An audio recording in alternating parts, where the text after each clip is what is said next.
how rich is rich.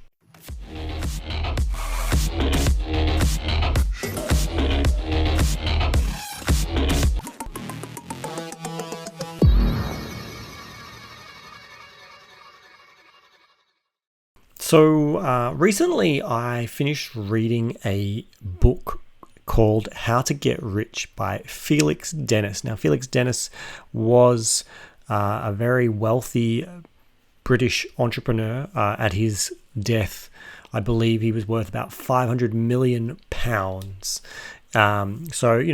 Quite a significant success. And this book, I listened to the audiobook, and if you haven't listened to it, I do recommend it. He makes a really good pitch about what's required in his experience to get rich. He also makes a lot of pushes about why you may not want to get rich or be rich. But one of the most fascinating things that he talks about early on in the introduction of the book is how rich is rich, because it's really interesting. Most people, when you're looking at the financial independence, retire early communities, the FIRE communities, or in general, like when you talk to buyer's agents and property investors, there seems to be this figure where people are like, I just want to build enough investments that I have $100,000 a year in passive income. And if you work on another, common principle that is shared in some of these communities, which is known as the 4% rule, which the idea here is if you've got an asset value, net asset value that's paying you 4% a year, there's your income. And so $100,000 as a 4% would be $2.5 million in assets that you would need. So it could be argued that for many people, the idea of having $2.5 million in assets, paying you $100,000 a year in passive income is rich.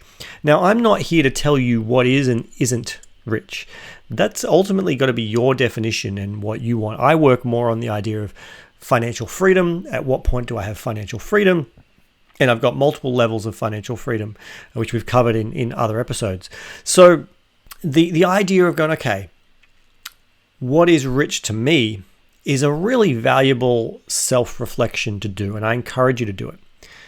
That said, I found hearing Felix's definition, or multiple definitions, and I'll run you through them in a moment, of rich, really eye-opening and a bit of a reset. And I think it comes down to the same idea of, it's always said, you want to get around people who are at a different stage, a higher stage of whatever you're searching for. So in this situation, we're talking about entrepreneurs and building wealth. So if you get around in rooms of people who are building businesses and building wealth, you can start to get mindset upgrades. And I definitely got a mindset upgrade when I listened to these definitions of rich. So let's go through it.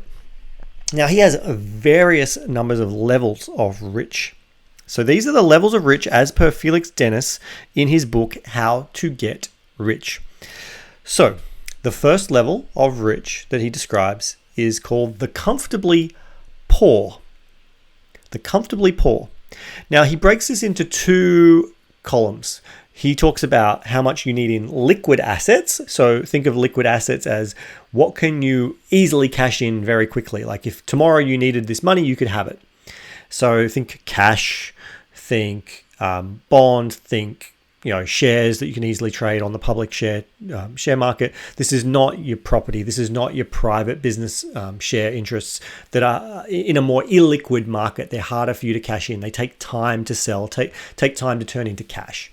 So liquid assets, and then he talks about total net assets. So total net worth effectively that you would have after debt. So the comfortably poor. His definition is £50,000 to £199,000 in liquid assets. So if we convert that into Australian dollars, you're talking about 90,000 Australian dollars to 350,000. So if you right now have the ability to cash in shares, or you've got in cash 90 to 350,000 in Australian dollars, or 60 to 240,000 in US dollars, or 50,000 to 199,000 pounds, British pounds, then your liquid assets are falling into the comfortably poor level. From a total net worth on the comfortably poor, he talks about $1 to $2 million Great British pounds. So that's 1.7 to 3.5 million Australian dollars, or 1.2 to 2.4 million in US dollars. So I want that to sink in for a moment, because I can imagine that potentially sitting there, you might be like, oh, well, hold on. We were just talking about the idea of 2.5 million in net worth with a 4% return would be what we call rich. And that would, if we take the US dollar number or even the Australian dollar number, like we're in the US dollars of 2.4 million is the highest on the net worth. We're only just scraping past that. And he's calling that the comfortably poor. The comfortably poor. Now, the next level up from comfortably poor is the comfortably off. The comfortably off. And for that one, it's £200,000 to £499,000 in the liquid assets category. So remember, that's the assets we can easily, quickly turn into cash. And it's 3 million to 4 million in net worth. And again, that's in the Great British Pounds numbers. The Australian dollar amounts for that is 350,000 to 890,000 in liquid assets, and 5.3 million to 7.1 million in net worth. In the US, if you're tuning in from North America, we're talking about 240,000 to 600,000 US dollars in liquid assets, or 3.6 million to 4.8 million in net worth. And so again, I just want to reflect on one of the most common things I hear people wanting in so many circles is they want to try and get that $100,000 in passive income, which would be 2.5 million. So you got 2.5 million and you're getting 4% return, giving you 100 grand. Now, in the net worth, you might, into that, if that was all in the share market, then you meet the criteria under liquid assets, but the total net worth, you wouldn't even be really hitting into the comfortably off. You're still in the comfortably poor.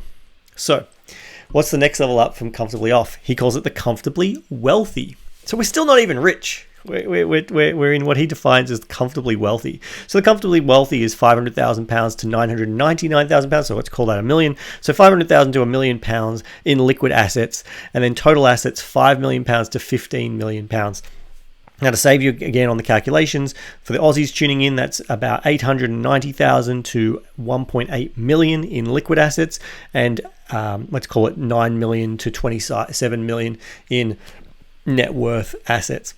For the Americans tuning in, this is 600,000 to 1.2 million in liquid assets, or 6 million to 18 million in net worth. That's the comfortably wealthy. Let's talk about the next level up, which he calls the lesser rich. So the lesser rich is 1 million to 5 million pounds in liquid assets, and 16 million to 39 million in total net assets. That's a lot of assets, right? This is what he calls the lesser rich. So we're still not even technically rich yet. He calls it the lesser rich. For the Aussies, it's 1.8 million to 8.9 million in liquid assets, and 28 million to 70 million in total net worth. So there's a big chunk here. Like in the comfortably off, you can kind of see that, if you can add a couple of million here and there, you're kind of jumping up the levels. But once you get to the comfortably wealthy in particular, the jump is in asset value really needs to be quite large, and same with the lesser rich. It's a range of 16 million to 39 million pounds, or 28 million to 70 million Australian dollars. Like that's a bigger jump that you're kind of sitting in what he calls the lesser rich for a lot longer until you can really build that compound.